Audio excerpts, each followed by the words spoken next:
Imagine getting paid just for sharing your thoughts on products and services you use every day. With Survey Junkie, it's that simple. Click on the link in the video description to discover how you can start earning today by taking surveys. Welcome back to the Snark Tank, where we dive into all things Survivor 46 today. We're getting exclusive insights from the final 5 contestants. You won't want to miss this. They did it. They made it all the way to Survivor 46 finale, airing Wednesday, May 22 on CBS. Congratulations to them all.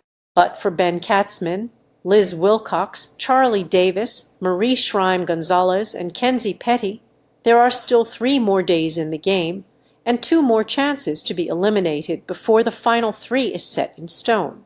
And that final 3 will then be on the receiving end of some probing questions by a jury looking for answers as they determine whom to award $1 million. But we too have questions, and we too demand answers. That's why we reached out to the final 5 with a few questions of our own. Questions about their greatest strategic triumphs and lowest personal moments. We also wanted to know who among the jury played the best game and they considered their biggest threat. Couple that with what the finalists already told us about how they wanted to address the jury, and you are starting to get a pretty good picture as to who may or may not have what it takes to take home the $1 million. Read on for our exclusive pre-finale interview with the Survivor 46 Final 5, and also make sure to check out our exclusive chat with the jury. CBS, Ben Katzman, the Q smoke screen without a doubt. I know it seems like I was very harsh on Q at every tribal, but what is missing in the context is that Q and I had a conversation beforehand about working together in a very bizarre capacity. I thought the only way to sell the idea that Q is the vote every night is very publicly at tribal. I have the loudest and harshest words before the vote, but as the audience can see, I didn't write his name down even though he wrote mine. There is a short mention of it in episode 11 where I say, "Who would have thought?" to Q, and he says, "We rockin' now, Ben," but that had been the move for quite a while. So many people on our season were playing so hard, they failed to see the one big move that was happening right in front of them like 4 tribals in a row. Sitting on the outside looking in, I could see why it would look harsh to the audience, but I had been comfortable with being around Q for quite a few days. I think to me the most fun moment was the idea of putting on a fashion show at the final 6 tribal to disarm Q and Maria. I had Kenzie wearing my vest.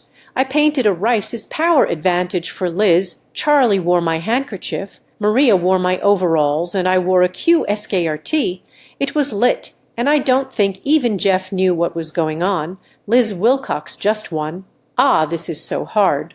I could say anything about the Tevin vote, putting my neck out there when I was suspicious that Tevin and Hunter weren't actually working with me, sticking to my guns and making sure the vote was still Tevin when Q tried to quit, all that.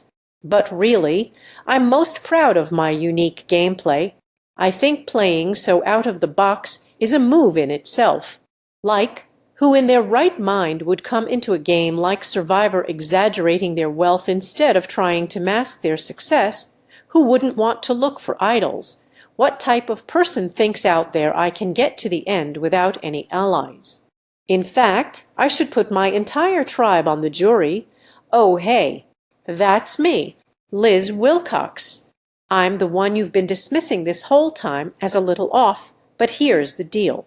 CBS Charlie Davis, I am really proud of my strategy the last 2 episodes, which I am grouping into one move because that's how I thought about it out there.